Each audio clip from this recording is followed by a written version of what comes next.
사랑의 하나님, 우리 아버지, 귀한 시간 또 구별하셨습니다. 참여할 수 있는 특권을 주셨습니다. 감사합니다. 이 시간은 사람이 조성한 시간이 아님을 믿습니다. 하나님께서 구별하셨고 또 인도하셔서 우리를 한 곳에 있게 하셨습니다. 우리의 몸이 각각 따로 있지만 우리의 마음은 지금 한 곳에 있는 것입니다. 하나님께서 이끄셨으니 하나님께서 책임져 주시기를 바라고, 성령께서 임하여 주셔서 우리에게 주의 음성을 듣게 특권을 허락하여 주옵소서. 이 기도를 들으시고 이 한 시간을 통하여 응답해 주실 것을 믿고 감사드리며 예수님 귀하신 성으로 간절히 기도드립니다. 우리 이 시간에는 목차를 1 부터 44 장까지는 한번 외워야 되는데, 한 목차만 한번 적어 볼까요? 1 장은 임마누엘이죠. 하나님이 우리와 함께 계신다. 함께 계시기 위해서 한 통로가 필요하셨습니다. 이 땅에 오시려면 선택된 백성을 구별하셨고, 바로 오시면 되는데 기다리십니다. 때가 찰 때까지. 3장 때가 차매, 그리고 때가 찼기 때문에 너희를 위하여 구주가 드디어 나셨습니다. 태어나시자마자 율법대로 복원하셨고, 그리고 한 40 일쯤 지났을 때 동방 박사들이 찾아왔고요. 메시아의 탄생을 알리는 별은 똑같이 나타났지만 동방에서 또 오는 데까지 시간이 걸린 겁니다. 그래서 왔고 경배의 제물을 받아서 애굽으로 피신했다가 다시 나사렛으로 돌아와서 유년 시대를 보내십니다. 7 장. 그리고 12 살이 되었을 때 유월절에 참여를 하셨고, 그리고 나서 공생애를 시작할 때까지의 근 20 년의 시간을 투쟁의 시절을 보내십니다. 율법 투쟁이었다고 그랬습니다. 사랑의 투쟁. 그리고 때가 된 것입니다. 예수님을 부르는 소리가 들립니다. 광야에서 외치는 자의 소리. 10 장입니다. 그 소리에 반응하셔서 나가셔 가지고 11장 침례를 받으십니다. 침례 받으시고 가장 인상 깊었던 기도를 기억하시죠? 사단에 의해서 타락된 인류의 심령이 예수 그리스도의 사명을 이해하고 구원의 선물을 받아들이는 것이 얼마나 어려운 줄 아시고, 그 어려운 일을 해 나가기 위한 능력을 예수께서 간구하신 겁니다. 예수님도 믿음으로 간구하셔서 받아서 쓰신 것입니다. 그리고 12 장에 시험 받으러 가신 것은 아닙니다. 시험을 자초하시진 않았지만 성령께서 예수님을 이끄셔서 광야로 가셨고, 공생애를 위하여 예수님께서 사실 30 년을 준비하신 건데, 또 침례 받으시고 나서 직접적으로 공생애를 시작하시면서 40일 금식 기도를 하십니다. 여러분, 이것이 우리에게 지금 지나간 일이고 그냥 결과를 우리가 알기 때문에 기록되어 있는 글을 통해서 쉽게 받아들여지지 않게 되기를 바랍니다. 예수님께서 공생애를 위하여 30 년을 준비하셨습니다. 30이 될 때까지, 특별히 9 장, 투쟁의 시절, 사랑의 준비를 하신 겁니다. 그리고 나서 공생애를 직접 들어가시기 전에 또 40 일을 금식하며 하나님과 독대하고 준비하십니다. 여러분, 예수님의 3년 반의 그 치열한 쟁투는 온 우주의 대쟁투를 끝마칠, 인류의 구원을 위해서도 참으로 중요한 부분이지만 온 우주의 대쟁투를 끝마칠 대단히 큰 사명이었습니다. 그렇기 때문에 절대로 예수님께서 공생애를 쉽게 시작하셨다고 생각하시면 안 될 겁니다. 40일 금식하시고 12 장에 시험 받으시고, 시험에서의 가장 중요한 부분은 각 시험의 종류도 있었지만 관계였습니다. 네가 정말로 하나님의 아들인가? 하나님과 너는 무슨 상관이 있는가? 관계. 여러분, 이 관계에 대한 시험을 꼭 기억하셔야 됩니다. 사단의 시험의 가장 핵심적인 부분은 관계의 시험입니다. 내가 겉으로 보일 때 십자가 한 편의 강도라 할지라도, 누가 뭐래도 나는 희망이 없는 죄인이라 할지라도 내가 예수님과 무슨 관계인가? 겉모양이 어떻게 보여도 지금 내가 예수님을 다시 부르고 그분을 붙잡았다면 그분과 관계가 있는 것입니다.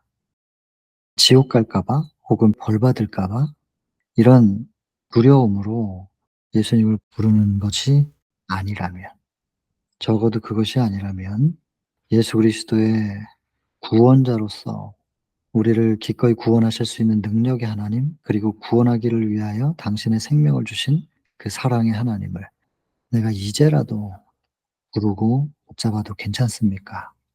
라고 하는 진정한 죄에 대한 인정과 고백 그리고 예수 그리스도의 영접이 이루어진다면 겉모양이 강도라 할지라도 관계가 있는 것입니다. 관계. 12장 시험, 13장 승리. 그리고 내려오셨을 때 침례 요한이 다시 말합니다. 보라, 세상 죄를 지고 가는 하나님의 어린 양이다. 처음에 예수님에 대하여서는 회개하라, 천국이 가까웠다. 회개, 천국.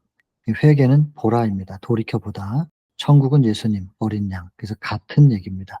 그러나 시점에 따라서 예수님을 불러내는 메시지의 표현이 내용은 같으나 달랐고 공생애를 막 시작하신 그때 또 표현이 좀 다른 겁니다. 보라, 세상 죄를 지고 가는 하나님의 어린 양이다. 중심은 같은데 표현이 다른 거. 우리가 성경에도 각 시대별로 기별들이 있잖아요. 그러나 구원의 도의 중심은 항상 똑같습니다. 세천사의 기별은 특별히 말세를 당한 사람들에게 주어진 기별입니다.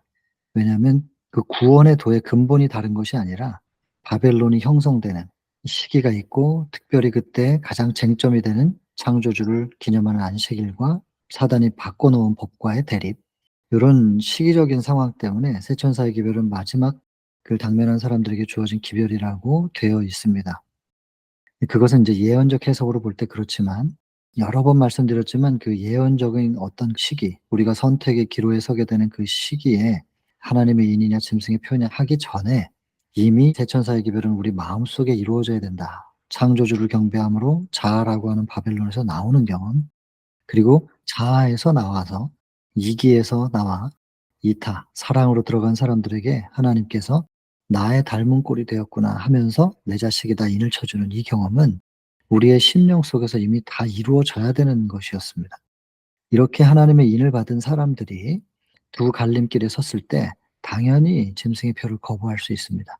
그러나 이 내 마음의 새 천사의 기별을 먼저 경험하지 못한 분들이 그 갈림길에 서면 알면서도 짐승의 표를 받게 된다고 했습니다. 근데 알면서 짐승의 표를 받는 사람들은 그것으로 은혜의 시기는 끝입니다. 더 이상의 기회는 없다고 했습니다. 모르고 받은 사람들을 위하여 하나님의 인을 받은 사람들이 늦은 비의 능력과 함께 전파될 때 모르고 짐승의 표를 받았던 사람들이 그 기별을 깨닫고 돌아오면 그들에게 다시 하나님의 인을 치는 작업들이 이루어지고 그 작업까지 끝나면 지성소 사역은 끝납니다. 그럼 예수님은 옷을 갈아입고 이 땅으로 오시는 재림이 일어나는 거죠.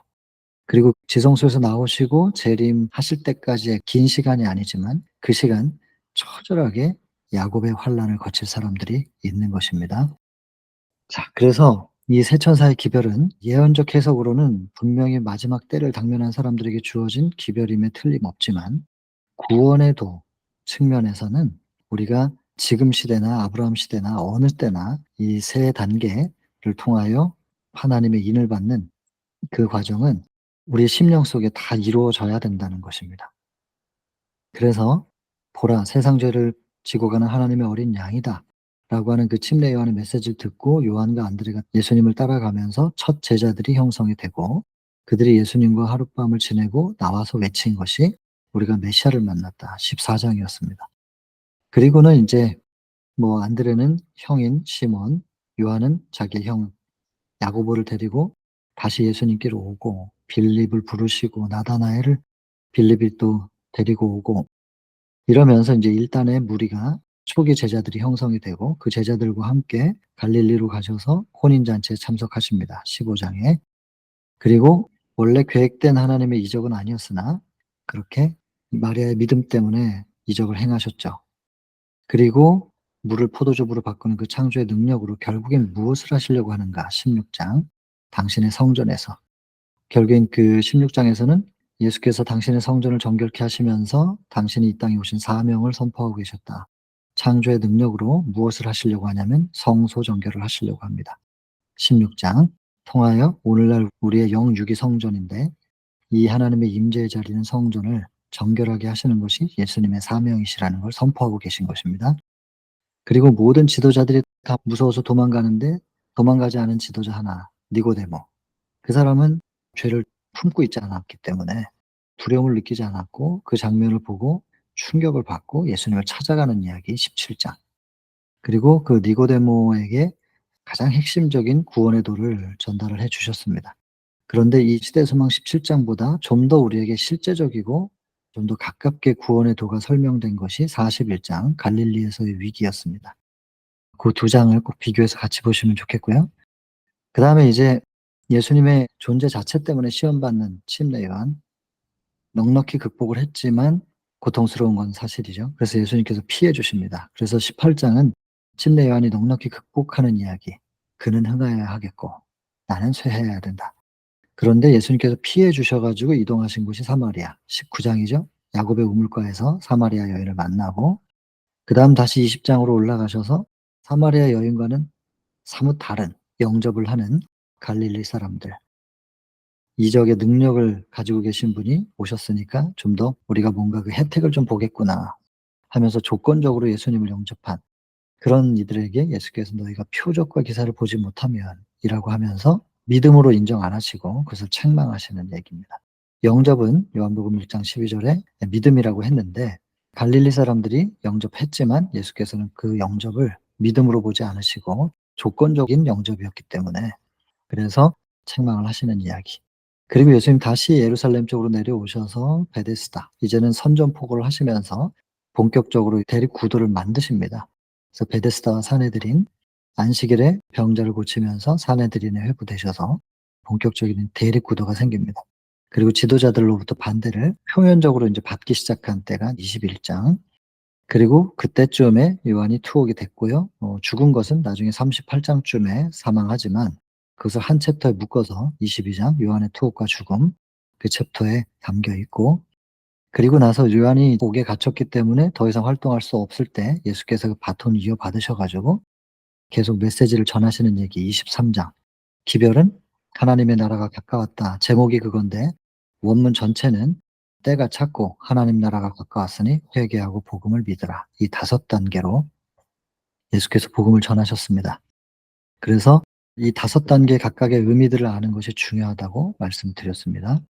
그다음에 인제 이렇게 기별을 전하시면서 나사렛까지 가십니다. 예수님의 고향 24장에서 처음에 인제 그 회당에서 초청을 받으셔 가지고 안식일에 말씀을 전했는데 처음엔 굉장히 감동을 받았었는데 "이것이 곧 너에게 응하였다."라고 하는 그 말씀 속에 담겨 있는 의미 때문에 분노해 가지고 예수님을 죽이려고 했던 이야기 24장. 그때 인제 예수님이 뭐 인제 흥분한 그 군중들로부터 이제 사라지셨죠. 요런 일들은 우리가 나중에 늦은 비의 능력으로 경험하게 될 일입니다. 순식간에 공간 이동도 하고 우린 그렇게 될 겁니다, 복음을 전할 때. 그러나 인제 위기는 극복하셨지만 이제 제자들은 그 모습을 보면서 대단히 실망합니다. 예수님을 위해서 평생을 바친 사람인데 침례 요한이 그렇게 돼 버렸고 예수님을 이스라엘의 지도자들도 핍박하고 고향 사람들도 핍박하고 도대체 저 예수님을 따라다녀서 우리의 미래가 보장될 수 있겠는가? 주의 나라가 임할 때 한 자리씩 차지해 보려고 했었던 건데 이 상태로라면 희망이 없는 것입니다. 그래서 다 흩어지는 얘기죠. 제자들이 흩어지고 물고기 잡으러 갔어요. 그 제자들을 다시 모으는 이야기 25장. 24장은 제목이 "이는 목수의 아들이 아니냐." 25장에선 제자들을 다시 모으는 뭐 어떻게 모았는지는 다 아실 테니까 그렇게 인제 모으시고 이제 "사람 낚는 어부가 되게 할 것이다." 그렇게 해 가지고 새롭게 시작해서 26장 가버나움으로 가셨고 거기서 일대 소동이 일어날 만큼 큰 부흥을 경험합니다. 근데 그게 기회였다고 제자들은 생각했는데 예수님은 "나는 다른 동네로 보냄을 받았다." 하면서 그 기회를 뒤로 하시고 이동을 해 버리십니다. 26장에도 참 큰 기회였고 39장 "너희가 먹을 것을 주라." 할 때도 큰 기회였는데 이 다 놓치는 거예요. 제자들이 볼 때는 나라를 세울 만한 인제 기반이 만들어질 수 있는 기회였는데 그런 것들을 다 흘려버리는 예수님에 대하여 답답하게 생각하는 이야기. 제자들의 모습이 나타납니다. 아무튼 26장에서 이제 지나가셔서 다른 동네로 가셨는데 거기 가 보니까 온몸에 문둥병 들린 사람이 예수님을 찾아오고 중풍병자가 예수님을 찾아오는. 그래서 27장 제목은 "저를 깨끗게 하실 수 있나이다." 이 챕터는 죄인 한 사람이 어떻게 예수님께 나아올 수 있는가 그리고 구원을 경험하는가에 대한 아주 실제적인 예를 잘 들어준 챕터였습니다. 그리고는 인제 문둥병자나 중풍병자 하나님께 저주받은 사람들로 여겨지는 그런 사람들처럼 취급받은 건강한 사람 하나. 누구냐면 레위 마태. 이스라엘로부터 부정하다고 천시받는 사람 세리였습니다. 그렇게 그 세리였던 마태를 부르시고 제자 삼으시고 또 마태가 배설한 그 잔치에 참석하셨다가 침례 요한의 제자들을 인제 이스라엘의 지도자들이 자극해서 예수님의 제자들과 분열을 일으키려고 하는 그 시도에 인제 장면이 나타나죠. 그리고 그 공격하는 명분은 "금식하지 않느냐."라고 하는 부분이었는데, 그래서 28 장에서는 참된 금식이 무엇인가 이사야 58 장을 통해서 설명을 해 주고 계십니다. 그다음에 그렇게 제자들이 다 모여지고 나서 12를 세우심 하면 되는데, 28 장에서 30장 사이에 29 장에서 안식일을 언급하시는 이유, 그것은 이사야 58 장에서 59 장으로 넘어가는 고 사이에 13 절부터 이 안식일에 대한 언급이 있는 이유와 같습니다. 그래서 거짓 금식을 하던 사람들이 참된 금식에 대한 개념을 깨닫고 변하기 위해서는 반드시 안식일, 창조주를 통하여서만 그게 가능하다. 그래서 안식일이 언급되지 않을 수가 없는 것이고, 이 안식일을 통하여 창조주가 선포되고 나서 이제 12를 세우셔서 그 12 명에게 이 창조주를 전하는 것이 너희의 사명이야 라고 이제 사명을 주시는 거죠. 12를 세우고. 그리고 나서 이 12 명이 창조주를 나아가서 전하면 받아들인 사람들 속에서 인제 86 장에 보면 복음의 진수는 회복이라 그랬는데, 참된 회복이 일어납니다. 그것이 뭐냐면 천국입니다. 마음의 천국. 그래서 12를 세우심이 30 장이고 31 장에서는 창조주를 전하면 받은 사람들 속에서 무엇이 일어나느냐, 천국이 회복될 것이다 해서 산상수훈 얘기가 31 장인데, 31 장은 팔복부터 시작해서 계속 천국 얘기를 합니다. 산상수훈이라는 예수님의 말씀만 따로 뽑아 가지고 책이 우리한테 있잖아요. 그래서 그 부분만 산상수훈을 따로 읽어 보시는 것도 크게 유익하리라고 생각합니다. 뭐 유익 정도가 아니죠. 산상수훈 그 책은 예수님의 메시지, 복음을 받아들인 사람들 속에서 어떻게 마음의 천국이 일어나는지에 대한 이야기, 너무나 큰 빛입니다. 시대소망에서는 31 장이고 산상수훈이라는 책이 따로 되어 있으니까 참고하시길 바랍니다. 그런데 창조주의 메시지가 전해졌을 때 천국이 회복되는 29, 30, 31 장의 요 과정 속에 창조주가 전파되고 그 창조주를 받아들일 때 천국이 회복되는 것인데, 받아들일 때라고 하는 것이 무엇이냐면 그게 믿음입니다. 그래서 믿음의 샘플을 32 장부터 보여주는 거예요. 백부장. 32장 백부장인데 병자 고치는 이야기와 죽은 사람 살리는 이야기 같이 있죠. 32 장에. 그리고 36 장에서도 똑같은 얘기인데, 계속해서 32 장부터 36 장까지는 예수 그리스도와의 관계 그리고 받아들임 곧 믿음이죠. 다 똑같은 말이에요. 관계, 받아들임, 영접, 믿음 같은 얘기인데 그것을 계속 강조합니다. 이것이 인제 29 장의 창조주 선포, 31 장에 창조주를 받아들이면 천국이 회복될 거야.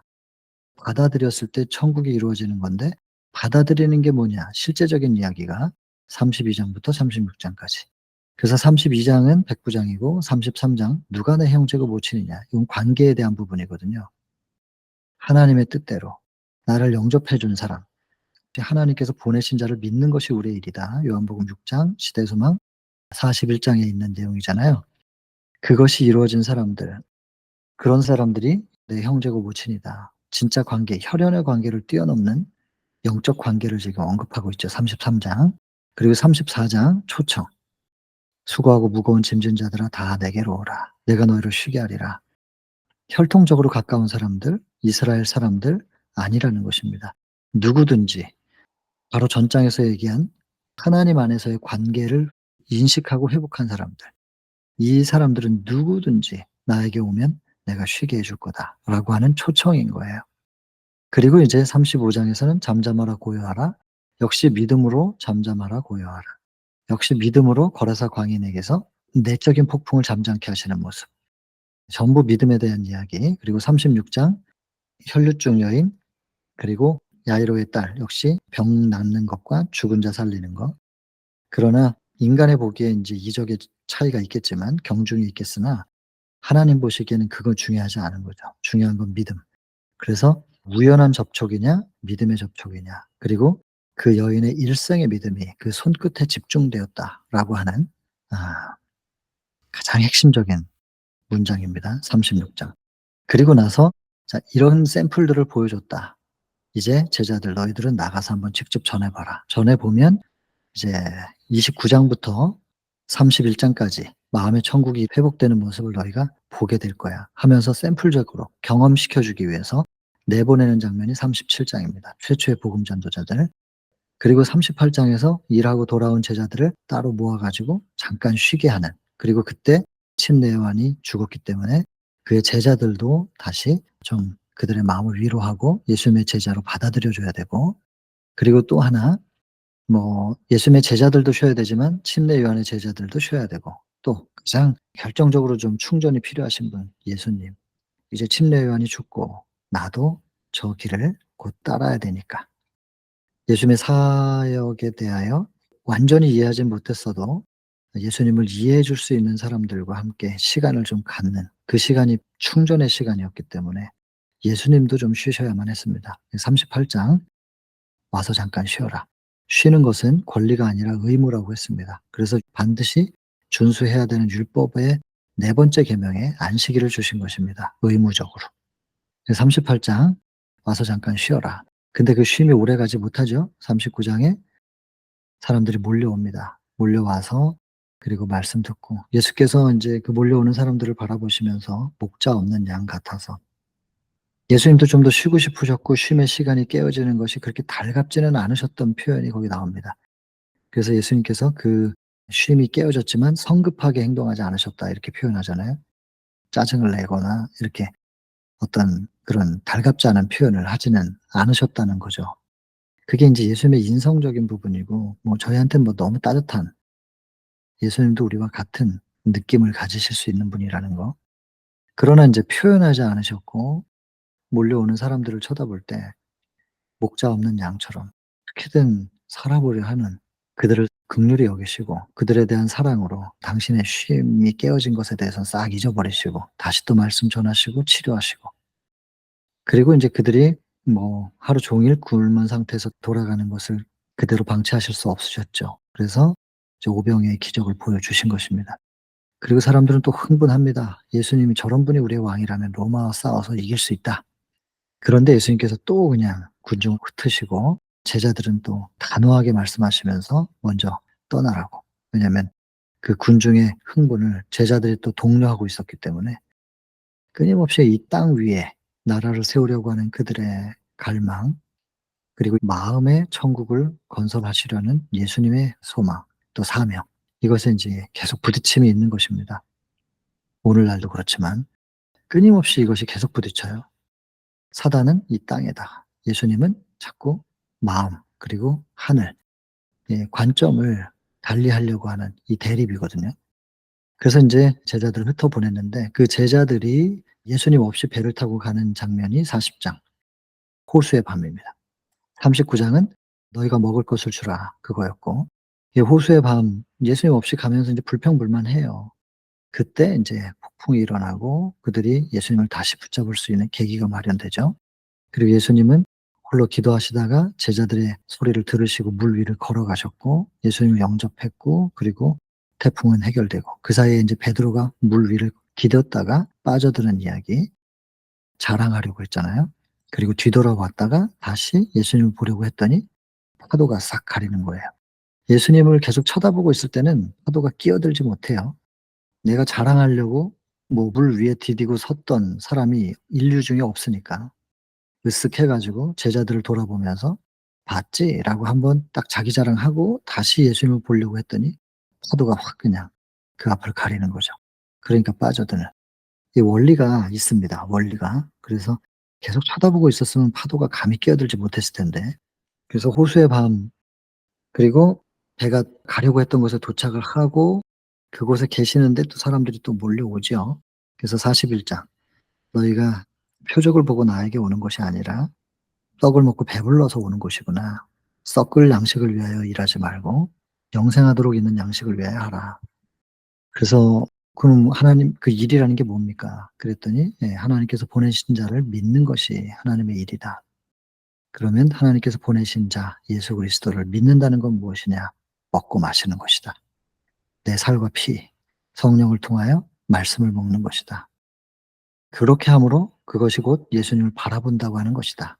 바라본다는 것은 성령을 통하여 하나님의 생수 또 생명의 양식을 계속해서 먹는, 그러면 이것이 우리 속에 들어가서 우리가 특별히 따로 명령하지 않아도 알아서 소화되고 흡수돼 가지고 각 영양분들이 기관과 세포에 전달되고 그 세포들이 그걸 먹고 연소시켜서 에너지를 내면 그게 인제 우리가 살아있는 활력을 계속 유지하게 되는 일이니, 우리가 할 수 있는 일은 먹는 것까지, 그다음은 나머지는 알아서 되는 일. 명확하게 구별을 주셨습니다. 우리가 해야 될 부분과 알아서 되는 일이. 근데 알아서 될 일을 우리가 하려고 하고 자꾸, 그리고 우리가 해야 될 일을 안 하고, 이게 문제란 말입니다. 먹지 않고 일을 하려고 하니, 힘을 쓰려고 하니까 나중에는 금방 쓰러지죠. 축적되어 있는 에너지를 다 쓰고 나면은 쓰러지는 거예요. 먹는 게 우리의 일이고 에너지를 만드는 건 알아서 되는 일입니다. 구별을 명확하게 해야 됩니다. 41장. 그래서 바라본다고 하는 건 뭐냐? 먹는 것이다. 먹는다는 게 뭐냐? 성령을 통하여 말씀을 우리가 계속해서 음미하는 것, 그리고 묵상하는 것. 많은 양을 먹지 않아도 괜찮다. 일부분. 이 규칙적으로 적당하게 드셔야 되잖아요. 그리고 한 구절이라도 먹었으면 계속해서 묵상하는 것. 그것이 곧 예수님을 바라본다고 하는 것이다. 너무나 명확하게 41장에서 우리에게 구원의 도를, 어떻게 우리가 우리의 일을 하면 되는지, 그다음은 그분들이 알아서 하셔 가지고 구원까지 도달하게 하신다는 것을 41장에 너무나 명확하게 주셨습니다. 그리고 42장, 구원의 도가 너무 다르잖아요. 그러니까 부딪힘이 생겨요. 유전과 예수께서 주시려고 하시는 것이 부딪히는 42장 유전입니다. 그리고 백성들도 등 돌리고 지도자들도 등 돌리고, 인제 예루살렘뿐만 아니라 인제 변방까지도 갈릴리 지역에서도 그런 상황이 됐어요. 이제는 예수께서 특별히 제자들만을 좀 집중적으로 훈련시켜야 될 때가 되신 겁니다. 그래서 주로 이방으로, 왜냐면 시비 거는 사람들이 이스라엘 땅에 있으니까 좀 이방으로 가서 좀 시비 거는 사람들 없는 곳에서 제자 훈련만 집중하는, 그게 이제 43장 장벽이 무너짐입니다. 가셔서 가나안 여인의 소원을 들으시고 딸을 구원하시는 모습을 보여주시면서 제자들을 가르치기 시작하는 거.